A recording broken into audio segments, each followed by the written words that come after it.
नमस्कार, बहुत स्वागत है आप सभी का। आप देख रहे हैं हमारा खास कार्यक्रम कुर्सी की सियासत और आपके साथ मैं हूं मनीषा शर्मा। कुर्सी की सियासत में सबसे बड़ी खबर पटना में हुई सीडब्ल्यूसी की बैठक है। दरअसल वर्किंग कमेटी की बैठक कांग्रेस की, जिसके लिए ये फैसला लिया गया कि महागठबंधन रहेगा और चुनावी मुद्दे जो होंगे वो वोट चोरी होगा। अब राहुल गांधी ने बैठक के बाद क्या बोला ये भी आपको बताएंगे। तो दूसरी बड़ी खबर पटना से ही है, जहां पर सम्राट चौधरी के घर पर बीजेपी की 2 दिवसीय मीटिंग हुई, बैठक है।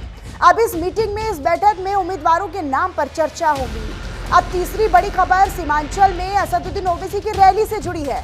क्या असदुद्दीन ओवैसी फिर से पिछली बार की तरह सीमांचल में खेल करेंगे? चौथी और आखिरी खबर लालू एंड फैमिली के लिए बुरी है, क्योंकि 13 अक्टूबर को IRCTC घोटाला को लेकर आरोप तय होंगे। तो चलिए फिर शुरू कर लेते हैं जल्दी से कुर्सी की सियासत।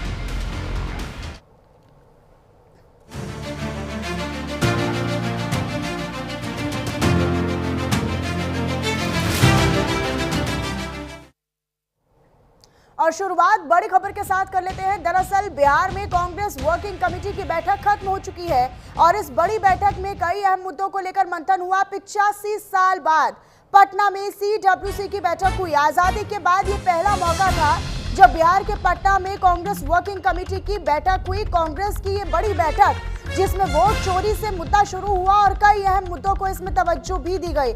बड़ी बात कि 85 साल बाद पटना में, बिहार की राजधानी पटना में कांग्रेस वर्किंग कमेटी की ये बैठक हुई, जिसमें कई अहम मुद्दों को लेकर मंथन किया गया। इसके बाद राहुल गांधी बाकायदा आते हैं, संबोधित करते हैं और राहुल गांधी ने संविधान से लेकर जनसंख्या कानून से लेकर या फिर किस तरीके से उन्होंने वोट चोरी और SIR का मुद्दा भी पुरजोर तरीके से उठाया। तो वर्किंग कमेटी की बैठक हुई और बड़ी बात यह थी कि 85 साल बाद ये बैठक हुई है। तो बिहार विधानसभा चुनाव की तैयारियां अब और तेज हो गई है। महागठबंधन का अति पिछड़ा संकल्प भी जारी है।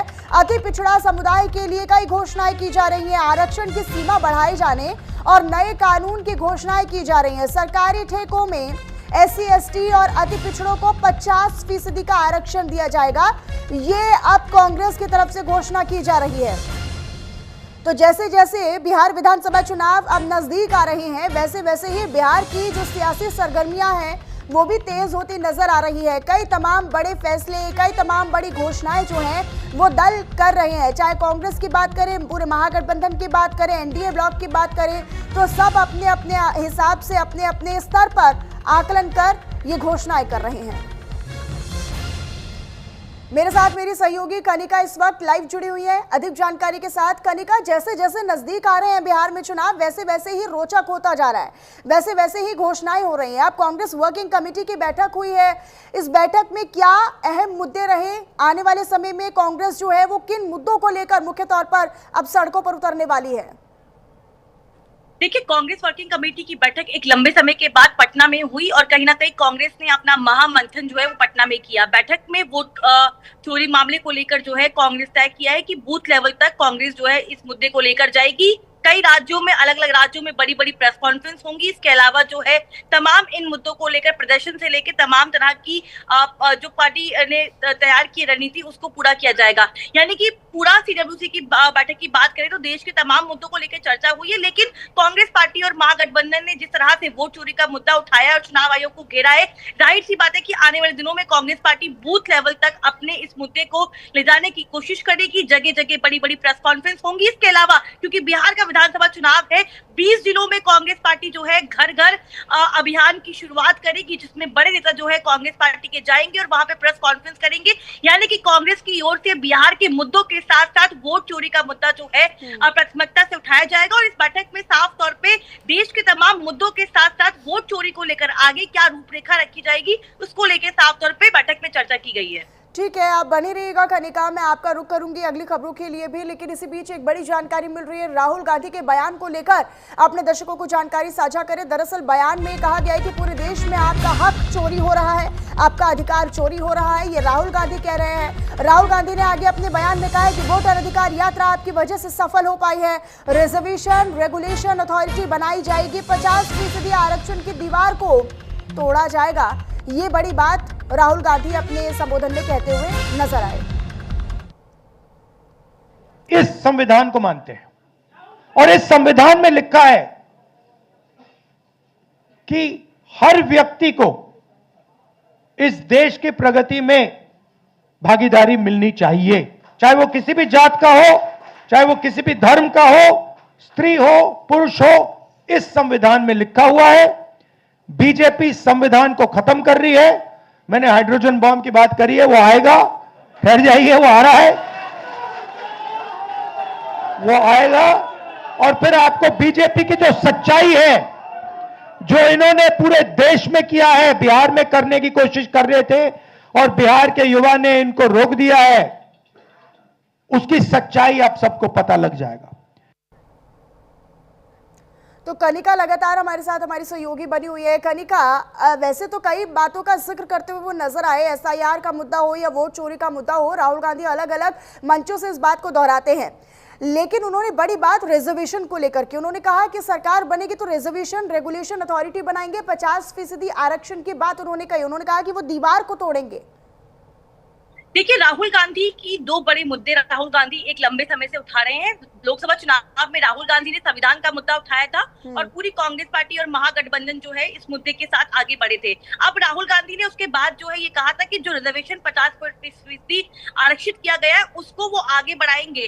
और आज कांग्रेस पार्टी और महागठबंधन की ओर से अति पिछड़ा वर्ग को लेकर एक बड़ा ऐलान जो है वो जारी किया गया है, जिसमें 50% रिजर्वेशन को आगे बढ़ाने की बड़ी ऐलान और बड़ी घोषणा जो है वो महागठबंधन की ओर से की गई है। लेकिन इसके अलावा अति पिछड़ा और पिछड़ी जाति को लेकर जो है बड़े बड़े जो वादे हैं वो आज कांग्रेस पार्टी और महागठबंधन ने किए हैं। राहुल गांधी एक लंबे समय से आरक्षण का मुद्दा उठाते आए हैं। राहुल गांधी साफ तौर पे 50% आरक्षण की जो सीमा है उसको बढ़ाने को लेकर लगातार बात करते आए हैं और वो ये दावा भी करते आए हैं कि जैसे ही उनकी सरकार बनेगी केंद्र में और राज्यों में वो इसको इम्प्लीमेंट करवाएंगे। और यही मुद्दा अब वो बिहार में उठा रहे हैं। कांग्रेस पार्टी और महागठबंधन जानता है कि बिहार में जातीय समीकरण को साधना अपने आप में बहुत जरूरी है, क्योंकि बिहार का पूरा चुनाव जो है वो जाति आधारित चुनाव होता है। तो कहीं ना कहीं उस चुनाव को देखते हुए आज एक बड़ा ऐलान जो है ईबीसी वर्ग के लिए किया गया है, जिसमें बड़े वादे जो है निश्चित तौर पर अपनी तमाम यात्राओं के जरिए राहुल गांधी कहीं ना कहीं बिहार की जो राजनीति है वो सियासत के इर्द गिर्द घूमती है,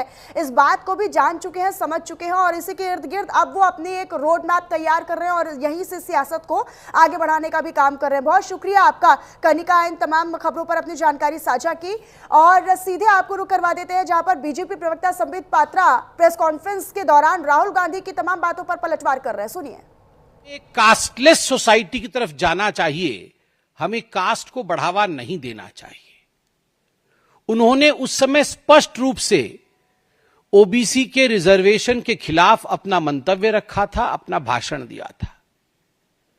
उस समय पिताजी ने ओबीसी के खिलाफ कहा और आज नेपो किड एक अलग ही अंदाज में ओबीसी के पक्ष में कह रहे हैं। ये वही लोग हैं, सोनिया जी तक शासन चला, मनमोहन जी तो प्राइम मिनिस्टर थे मगर बागडोर जो है वो सोनिया जी के हाथों में था।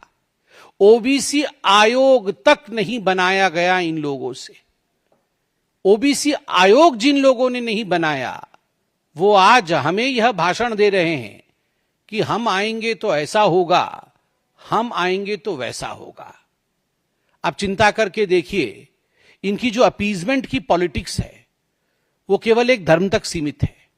राजीव गांधी जी ने भी भाषण देते हुए सदन के अंदर 1990 में कहा था कि आप ओबीसी रिजर्वेशन मत लाइए, मुसलमान रिजर्वेशन का क्या होगा, मुस्लिम रिजर्वेशन के बारे में चिंता करिए।